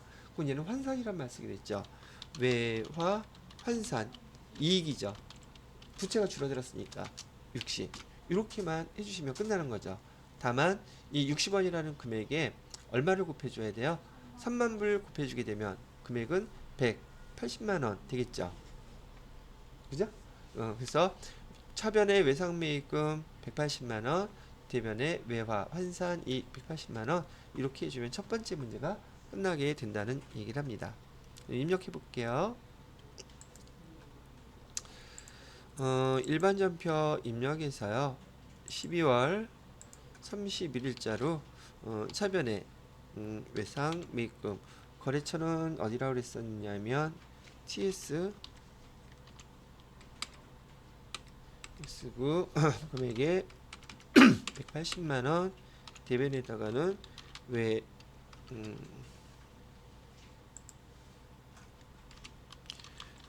외화 환산 이익이 되겠고요. 180만원 이렇게 해주면 첫 번째 결산 문제 하나는 마무리가 된 거죠. 두 번째 거 보도록 할게요. 두 번째는 아래 자료를 이용하여 정기예금에 대한 자 이것도 잘 봐야 돼요. 손익이 이연인지 이상인지 그 얘기를 해야 되는 거니까 정기예금인데 단기 기간 경과분 이자라고 그랬잖아요. 그 날짜를 보니까 언제 가입했나? 22년 7월 1일 날 가입을 했대요. 지금 우리 2022년 12월 31일자로 6개월 지나갔죠. 그러면 예금은 이자를 지금 수익 얘기를 하는 거겠어요? 비용 얘기를 하는 거겠어요? 수익 얘기하는 거죠? 실제로 돈 주거나 받거나 안 했죠. 예금 이자 후불이잖아요. 그럼 얘는 손익의 예상에 해당되는 거고 손익의 예상에 해당되는 거 알았으면 우리가 쓸 수 있는 계정은 위수 수익 계정이라든지 또는 뭐 쓸 수 있어요? 미지급 비용 계정 쓸 수 있는데 얘는 이자는 수익이잖아요. 수익. 그래서 이렇게 손익의 예상인 경우에는 자 우리 6개월치 이자 아직 못 받았죠. 뭐 이자를 갖다가 받지는 못했지만 올해 손익계산서에 이자 수익으로 반영해야 되잖아요. 그러면 대변에 그냥 말대로 이자 수익 얼마? 그거 얼마인지 모르겠는데요. 자 여기 예금 이자 금액 예금액은 2억이라고 그랬었죠. 그럼 이자는 1년 동안 얼마 주겠대요? 2%. 2%면 얼마예요? 400만 원이죠. 계산기 두들겨 보세요. 자, 이자율은 1년치 이자율이에요. 그러면 2억 원에 대해서 만기가 되면 400만 원 주겠다고 했는데 지금 우리는 몇 개월치만 해야지 돼요? 6개월치만 해야 되죠. 6개월치면 얘 반이죠. 그래서 이자 수익 올해 것만 이익으로 해줘야 될 것은 얼마만? 200만 원만 이렇게 해주고요. 그죠? 그다음에 우리 받았어요? 못 받았어요? 얘는 후불이니까 돈을 수익인데 아직 못 받았죠. 그래서 미수 수익이라고 쓰는 거예요. 차변에다가는 미수 수익해서 200만 원 이렇게만 써주면 여기에 원하는 답이 됐다는 얘기예요. 되셨죠? 이렇게 입력을 해드릴게요.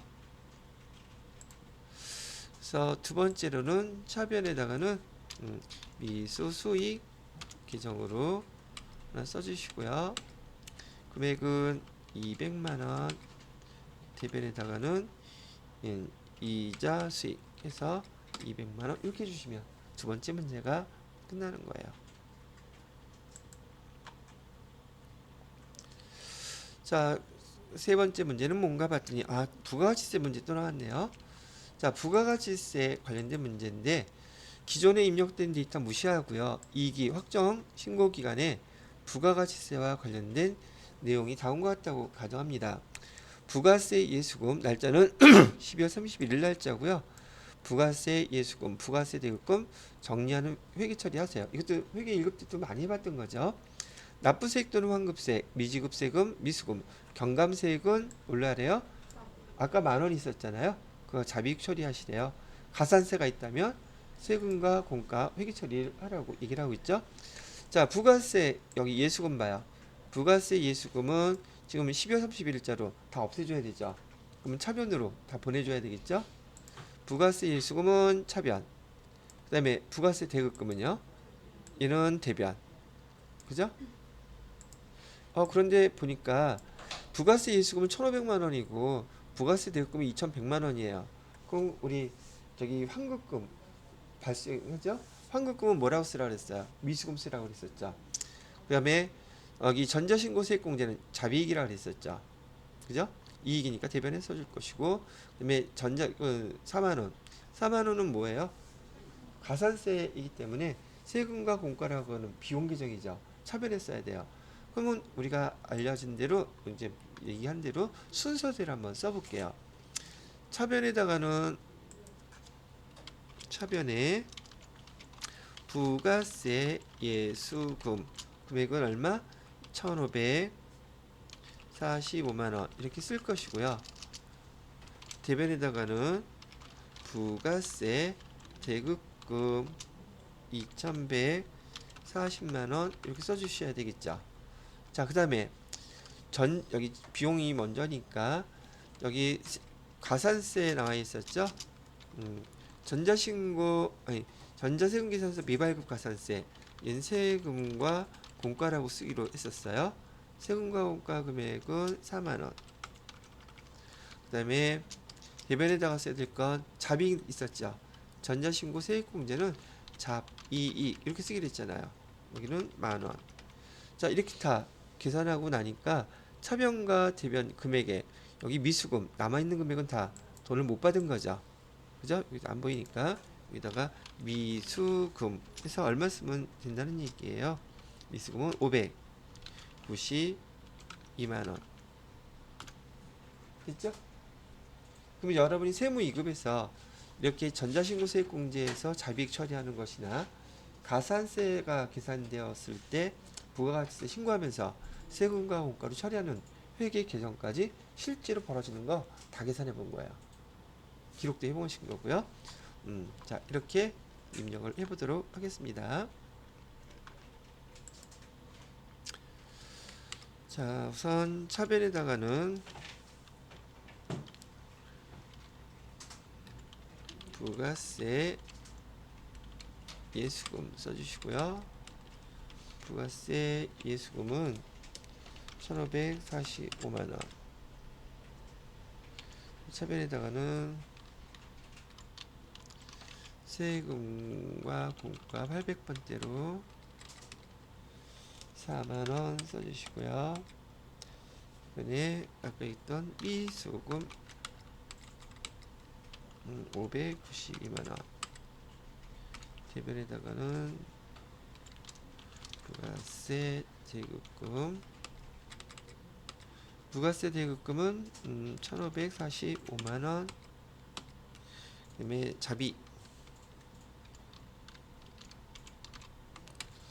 자비익에서 만원.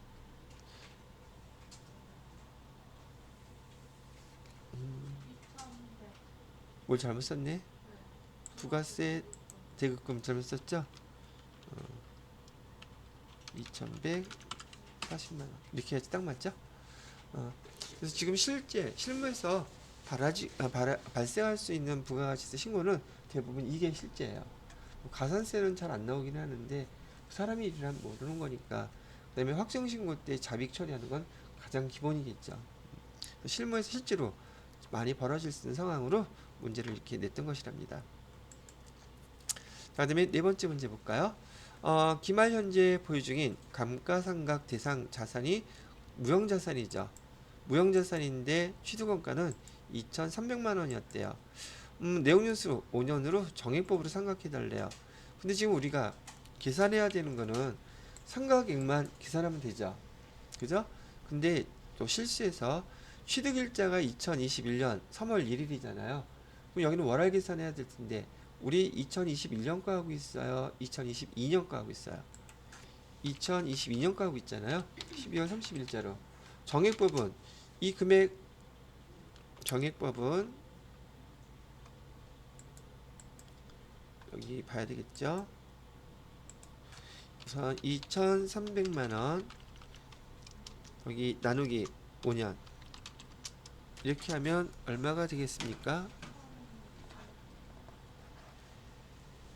계산을 또 일일이 해봐야 되겠지? 5, 4, 10 정확하게 해야 돼. 2,300만 원 나누기 5 그러니까 460만 원이죠. 460만 원.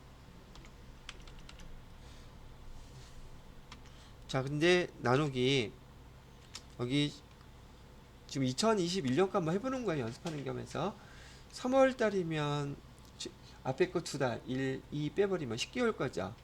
그죠? 12분의 10 이렇게 하면 되잖아요. 그죠? 12분의 10 곱하기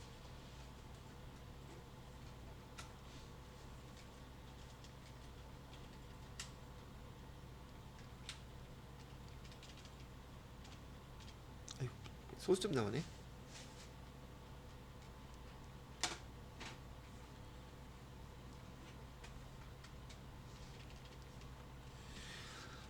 굳이 계산할 필요 없겠다. 그냥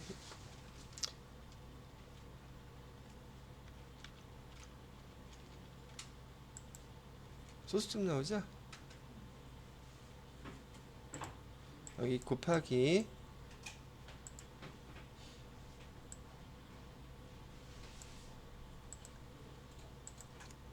12분의 10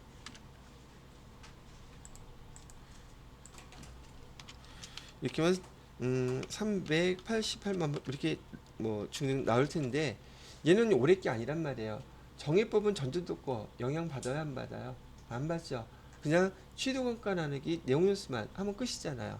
그럼 여기 해당되는 금액은 얼마야? 그냥 이건 매년 똑같은 거잖아. 물론 무형자산에 대한 감가상각은 그 잔액은 자꾸 줄어들겠죠. 직접법으로 써야 되니까. 근데 그거 상관할 필요 있어요, 없어요? 우린 취득원가에 대해서 내용연수만 해주면 되기 때문에 2022년 12월 31일 날 우리 상각 자산 금액은 460만 원이 상각이 되겠죠. 차변에 뭐라고 써져요? 분기 우리가 직접 해줘야 되니까 차변에 무형자산 상각비에서 460만 원 대변에다가는 소프트웨어 이렇게 빼주면 되겠죠. 그런데 얘를 갖다가 이렇게 12월 30일자로 수동결산으로 입력할 것이냐 아니면 결산자료 입력해서 무형자산 소프트웨어에다가 460만 원 이렇게 입력해 줄 것이냐 그건 선택이에요.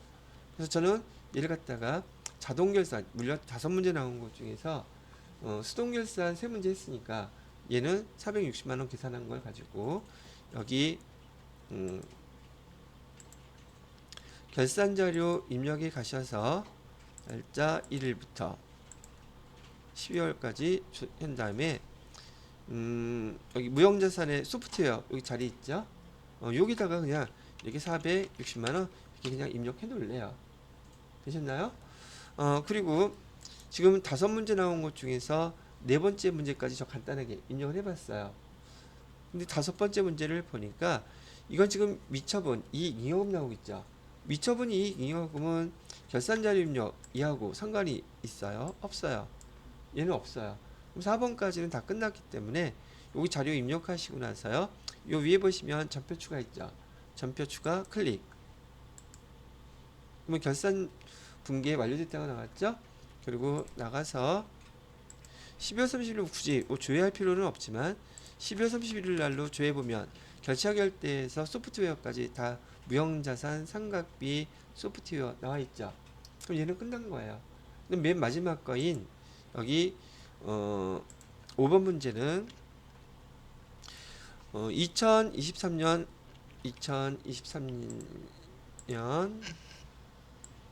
2월 15일에 주주총회에서 미처분 이익잉여으로 뭘 갖다 하기로 했냐면 현금 배당 얼마 1억, 주식 배당 얼마 1,000만원 지급하기로 결의했대요.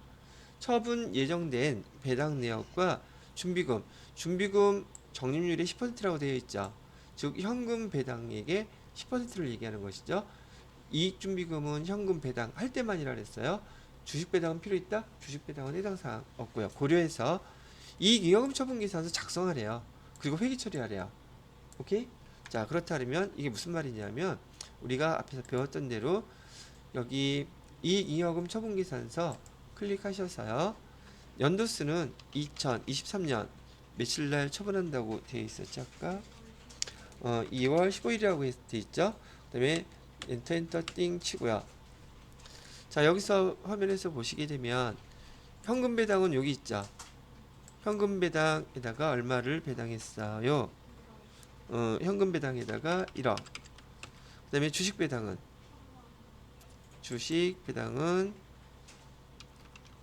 칸 잘 입력하세요. 1,000만원. 자, 그 다음에 이익준비금은 10%라는데 이익준비금이 뭔지 알아야지 여기다 자료를 입력할 수 있겠죠. 현금 배당액이 10만원이면 얼마? 1,000만원 되겠죠. 이렇게 입력을 해 놓으시면 된다는 얘기예요. 다 되셨나요? 그리고 여기도 마찬가지로요. 위에 보시면 전표 추가되어 있죠. 회계 처리하라면서요. 그래서 여기 전표 추가 클릭해서 예 확인 누르시면 오늘도 마무리가 끝난 겁니다. 되셨나요? 자, 이렇게 해서 결산 자료에 대한 거 5문제 세무이급에서는 결산 자료입력이 더 많이 나오죠. 네, 그만큼 중요한 포션이 되기 때문에 그렇다는 얘기고요. 자, 마지막 파트는 우리 원천징수 자료, 연말정산 관련 자료 해보라고 나와 있네요. 자, 그렇다면 여기도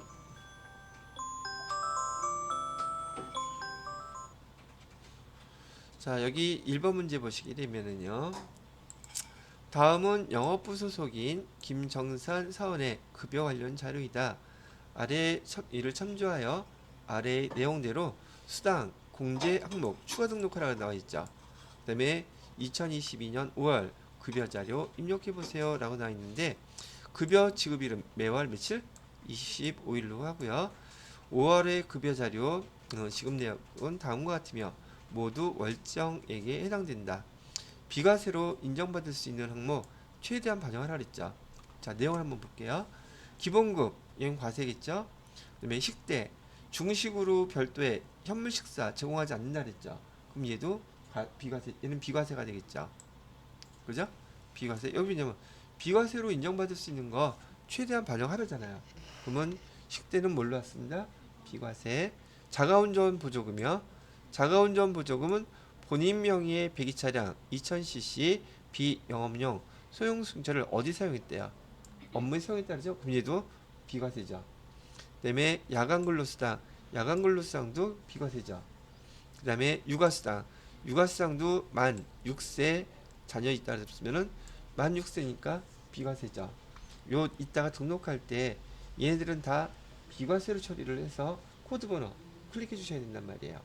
등록할 때. 그 다음에 체력 관련 수당, 단련 수당 이런 거는 없죠? 얘는 과세예요. 그 다음에 출근 수당, 얘도 과세예요. 여기 뭐 원거리 다 좋다 이거예요. 뭐 원거리가 됐든 뭐가 됐든 다른 비과세에 해당되는 항목이 없고 회사에서 직원이니까 주는 거지. 받은 건 다 과세란 뜻이죠. 여기 항목이 다 들어가 있어야 돼요. 그 다음에 세 번째 자료를 보시게 되면 5월 급여에서 공제할 항목이라고 되어 있는데 여기 국민연금, 건강보험 다 있죠. 얘는 문제에서 주어진 대로 있다가 급여 자리에다가 하나하나 다 입력하면 돼요. 그럼 금액이 똑같아지겠죠. 근데 요거는 주차비 없죠. 이거는 공제 항목 등록해줘야지 돼요. 그다음에 사용하는 수당 및 공제 이외의 항목 사용 여부를 부루 체크하라 그랬죠. 즉 여기하고 똑같은 항목만 출력되게끔 표시를 하라는 뜻이에요. 이게 첫 번째 문제인이 잠깐 쉬셨다가 요거 급여 자료에다가 등록하고 다 입력을 해보도록 하겠습니다. 자, 그래서 여기 지금 급여 자료에 대한 항목들을 주어진 대로 순서대로 하나씩 입력을 해보도록 하겠습니다. 얘를 지우고 얘도 끝났고, 자 원천징수 눌러서 급여 자료 입력 클릭을 하시고, 지금 몇 월달 거라고 했었느냐면 5월분이라고 했었죠. 근데 여기 하기 전에 뭐부터 등록해줘야 돼요? 수당 공제 요거부터 등록해줘야 되죠. 수당 등록 공제 클릭하셔서요. 자 여기서 좀 이거 보여드리는 걸 아마 처음이었던 것 같아요. 이걸로 여기 수당 그 다음에 공제 등록은 바로 옆에 있어요. 수당부터 등록을 하겠습니다. 거기 기본급 나와있죠. 여기 사용 여부 여로 돼 있어요. 그 다음에 상여는 지금 문제에서 안 나와있죠. 근데 맨 밑에 보면 사용하는 수당 공제 이외의 항목은 사용 여부를 부루해서 나타나지 않게끔 해주세요 그랬잖아요. 그럼 여기 사용 여부에다가 상여는 뭐로 한다? 부 이렇게 표시하라는 뜻이고요. 직직수당 있어요? 없어요? 직직수당 없죠. 얘도 부. 그 다음에 월차수당 있어요? 없어요? 얘도 부. 그 다음에 식대 비과세로 되어 있죠? 여. 그 다음에 자가운전 보조금도 여. 야간 근로수당도 여. 다 되어 있죠? 그 다음에 체력 단련수당이라고 되어 있죠? 얘는 과세라 그랬잖아요.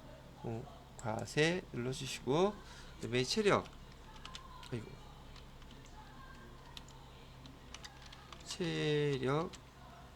단련 수당 엔터 해주시고, 얘는 매달 받아야 되는 거니까 정기. 다른 것은 될 필요 있다 없다? 없어요 그냥. 자 그 다음에 또 뭐냐면 출근수당도 과세. 그래서 출근수당 급여 과세.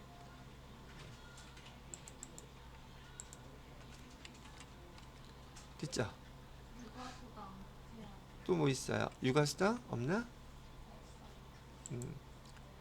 그러면 육아수당은 비과세였었고, 육아수당 클릭하시고요. 여기다가 육아수당 아니지,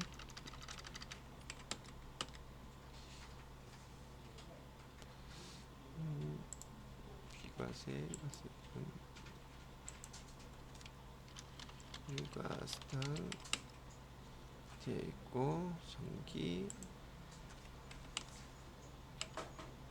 자, 그럼 일단 주어진 건 다 입력 끝났네요. 수당 항목에서는. 그 다음에 뭐 해줘야 되냐면 공제에서 아까 없었던 거 하나 있었죠. 주차비. 주차비. 여기서는 F2 누르셔서 기타로 해달라고 그랬었죠. 기타 확인 누르고 됐습니다.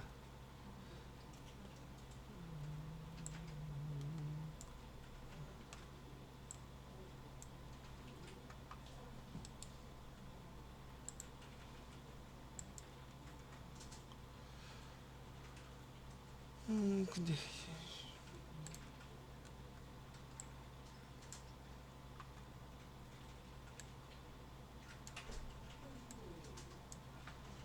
자 그래서 여기 코드 확인 눌러주시면 다 선택이 됐죠. 자 이렇게 하고 난 다음에 급여는 5월달 걸로 해주시고요. 5월 25일. 자 누구 거였냐면 김정산 씨 거. 이제 하나씩 입력해주면 되겠네요. 기본급은 280만원, 그다음에 식대는 10만원, 자가운전 보조금 20만원, 야간 근로수당 10만원, 체력 단련수당 9만원, 출근수당 8만원, 육아수당 10만원, 자, 그다음에 국민연금 주어진 숫자는 이런 문제가 이렇게 나왔을 때는 그대로 따라서 자동 계산되는 게 아니라서 입력해 주시면 돼요. 150. 그다음에 건강보험료는 10만 5,300원. 그다음에 장기 요양 12,920원. 고용보험료 24,560원. 주차비는 얼마예요? 10만원. 소득세 89,980원. 지방소득세 되어 있고요. 농특세 없죠.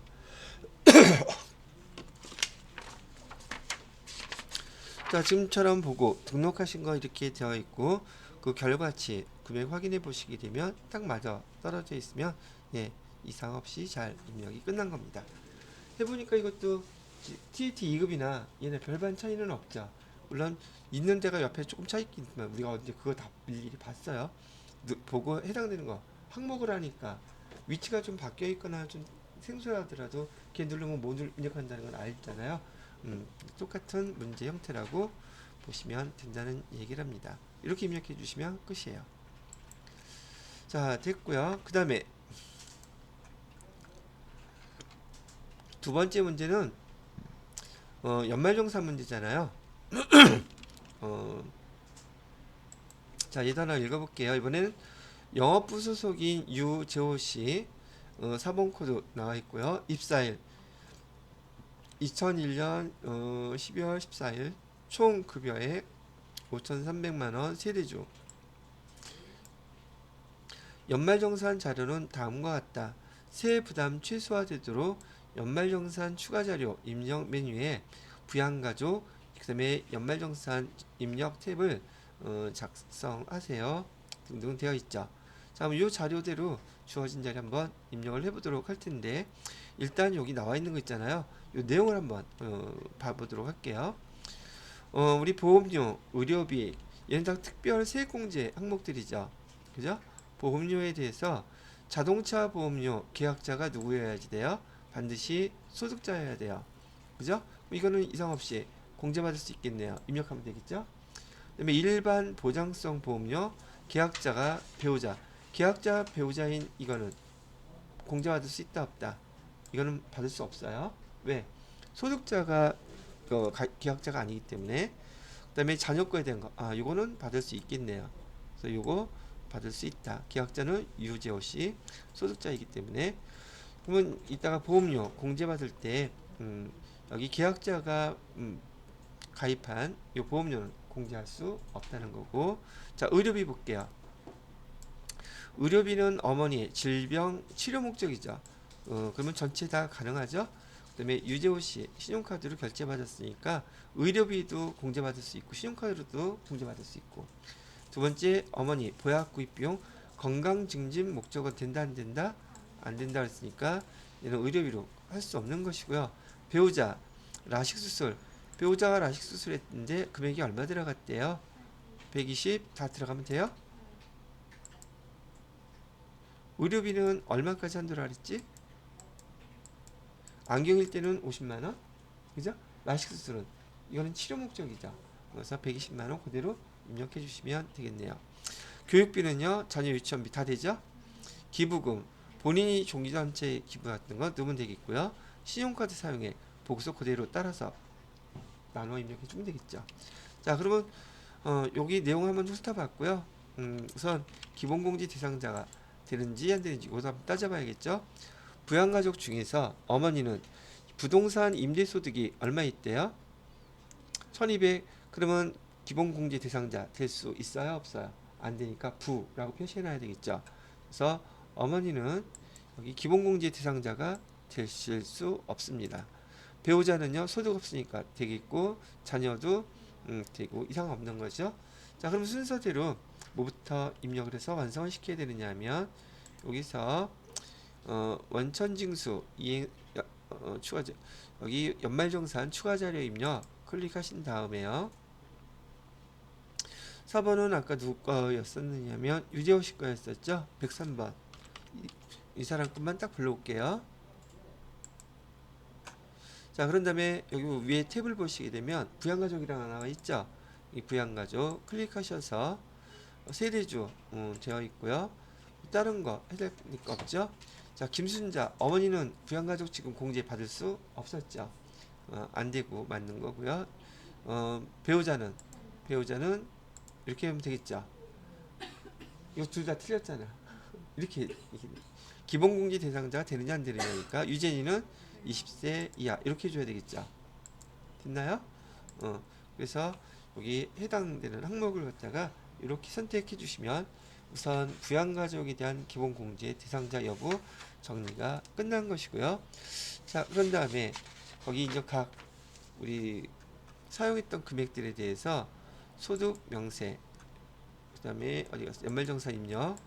연말정산 입력이 정산명세하고 똑같은 말이죠. 전체 걸로 보시고 나서 순서대로 한 번씩 입력해 볼게요.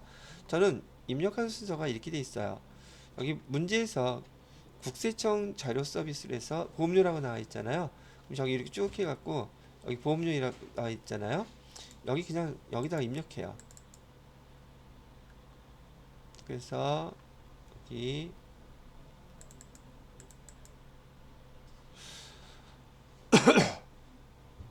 보험료 해야 될 게 자동차 보험료 75만 원하고 그다음에 그 자녀 보험료 두 개 금액 합치면 100만 원이죠. 그래서 여기다가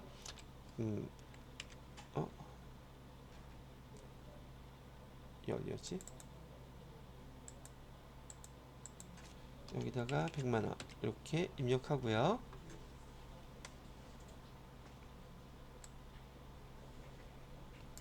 두 번째로는 의료비 노란색 더블 클릭한 다음에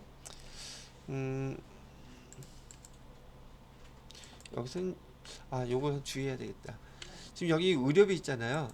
여기 여러분이 여기다 의료비 그냥 입력하면 그 TT 2급에서 배웠던 것처럼 그렇게 입력이 안 돼요. 그래서 잘 주의하셔야 될 게 의료비를 입력할 때는요.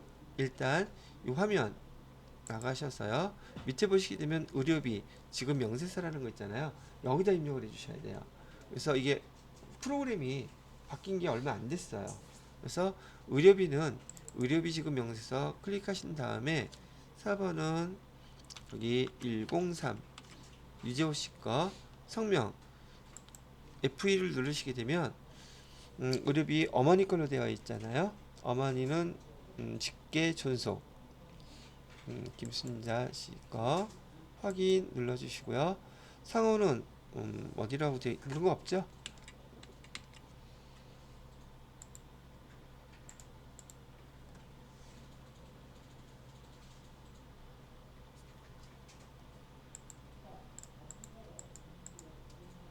그 다음에 거기 증빙 코드는 국세청에서 받은 거죠.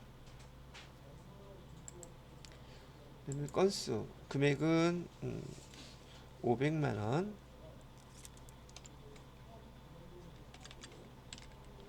실손 의료보험금 받은 거 없고요. 일단 치고 넘어가면 되겠습니다. 자, 그 다음에 거기 배우자 거 봐야 되겠죠. F2 눌러서 배우자 확인 눌러주시고요. 그 다음에 이것도 국세청장 금액은 얼마? 120만원. 됐어요. 이렇게 입력을 하면 끝났죠.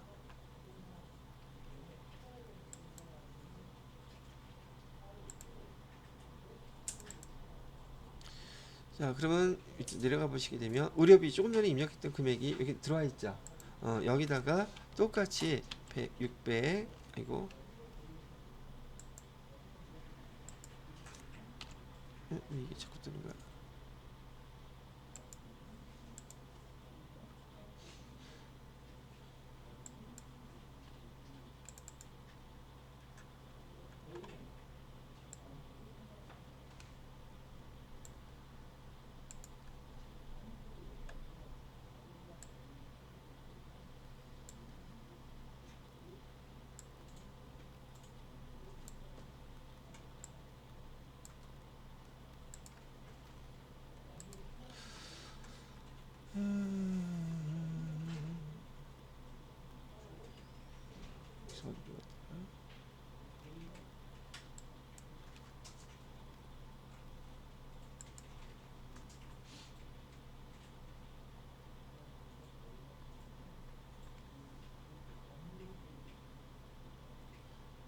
불러오기로 했었나?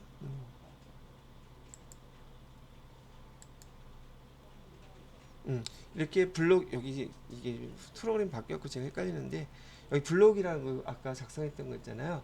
여기다 의료비에다가 클릭하신 다음에 블록이를 하게 되면 여기 지금 입력했던 자료가 이런 식으로 이렇게 불러와지게 되는 거예요. 그래서 여기서 불러와서 여기다가 반영되도록 이렇게 해주셔야지 여기 이렇게 반영이 돼요. 됐겠죠? 저도 자꾸 할 때마다 이게 익숙하지가 않아서 자꾸 헤매는데, 자, 그다음에 교육비예요. 교육비도 더블 클릭해 보시게 되면 거기 자녀 유치원비라고 되어 있죠. 그러면 취학 전 아동에 대해서 100만 원 다 입력 됐고요. 그래서 100만 원 이렇게 입력해 주시고요. 자, 여기도 입력이 끝났어요. 자, 그다음에 마지막으로 신용카드 아니 기부금이 나와 있죠. 기부금 종교단체 기부금이라고 나와 있는데, 종교단체 기부금은 여기 5번 해보시게 되면 종교단체 기부금 여기를 클릭해서 해보시게 되면 여기 쭉 내려가서 종교단체 나와 있는 데를 찾으셔야 돼요. 종교단체 여기 단기라고 되어 있는 데다가 얼마라고 되어 있느냐면 지금 120만원 입력했다고 이렇게 입력해 주시면 된다는 얘기죠. 확인 눌러주시고요. 종교단체 기부금에 대해서 지가 알아서 계산을 딱 한다고 얘기하는 거고요. 자, 그 다음에 밑으로 쭉 내려가셔서 여기 왼쪽에 보시면 소득공제 신용카드 사용액 노란 거 돼 있죠. 대부분 노란 거를 클릭하시게 되면 거기 입력할 수 있는 게 딱 떠요. 아까 그 새로 바뀐 의료비 그것만 빼놓고서는 다 이렇게 노란 자리에다가 더블 클릭해서 입력을 해주시면 된다는 얘기죠. 얘를 더블 클릭해 보시게 되면, 자, 문제에서 본인 신용카드 사용액이 전체 1200만 원이라고 얘기를 했어요. 근데 그 1200만 원 안에는 그 유재호 본인 신용카드 사용액 그 중에서 아까 500만 원 썼던 거 있었죠. 그것까지 포함이 되어 있고요. 또 대중교통 이용분이라 했는데 여기 화면에 보시게 되면 대중교통 이용분 나와 있죠. 여기다가 100만 원 써주시고요. 그다음에 배우자가 사용한 그 신용카드 사용액은 500만 원이라고 했는데 일단 유재호 씨 거만 합니다. 그러면 유재호 씨는 얼마 사용한 거예요? 여기 1,100만 원 사용한 거죠. 신용카드로만. 왜? 여기 대중교통은 100만 원 별도로 이게 구분해서 입력해 놨잖아요. 여기서 일반 신용카드는 1,100만 원 이렇게 되는 것이고요. 자, 그다음에 배우자도 500만 원 사용했는데 대중교통 이용분이 30만 원이래요. 근데 여기 지금 대중교통 이용분은 지금 100만 원 벌써 들어가 있죠. 두 개 합치면 얼마가 되겠어요? 130만 원 되겠죠. 그다음에 나머지 1,100만 원에다가 470만 원을 더해 주셔야지 돼요. 470만 원 더하면 1,570만 원 되죠. 그래서 1,570만 원 이렇게 사용액으로 입력을 해 주셔야지 얘가 그 금액에 일단 반영이 된다는 얘기예요. 저 130만 원을 그 밑에 칸에 적어야 맞지 않아요? 근데 왜 여기 있어? 제외라고 돼 있지? 맞아요. 대중교통이 여기 있는데 왜 거기다 적었지? 130만 원 여기다 적어야겠죠? 여기 전통시장 대중교통비 제외라고 되어 있잖아요. 대중교통비는 여기 있으니까 여기다가 넣어주시면, 여기 보세요. 제가 지난번에도 TT 2급할 때도 말씀드렸던 것처럼 지금 똑같이 돈을 쓰는데도 불구하고 공제 비율이 금액이 다르죠. 이게 지금 제일 요즘 적게 공제해 주는 게 신용카드예요. 15%. 그 다음에 직불카드, 선불카드 같은 경우에는 30% 더블이죠. 그래서 굳이 꼭 신용카드를 안 써도 된다면 직불카드, 뭐죠? 우리 체크카드 많이 쓰죠? 체크카드를 쓰시라고 얘기해 드린 거예요. 아니면 현금 영수증 꼭 받으시라고. 근데 전통시장분이나 여기 대중교통은 그건 나도 몰라 잘. 그냥 지가 알아서 짓게 하는 거니까. 자, 이렇게 해서 이렇게 입력을 마무리 짓도록 하겠습니다. 그럼 다 입력이 끝난 거예요. 자, 그래서 계산해 봤더니, 자, 결론만 먼저 또 한번 보여드리도록 할게요. 지금 결정세액은 지금 이 소득자의 총 급여액이 5,300만 원인데 이것저것 다 계산해 봤더니 178만 원 정도 내야 되는데 매달 월급 받으면서 내놨던 금액이 390만 원 정도를 냈다는 거야. 환급은 얼마 받는다는 얘기고 230만 원 이렇게 받는다는 얘기죠. 짭짤한데 완전히 한 달치 월급이죠. 저는 이거 2배 이상 받았는데.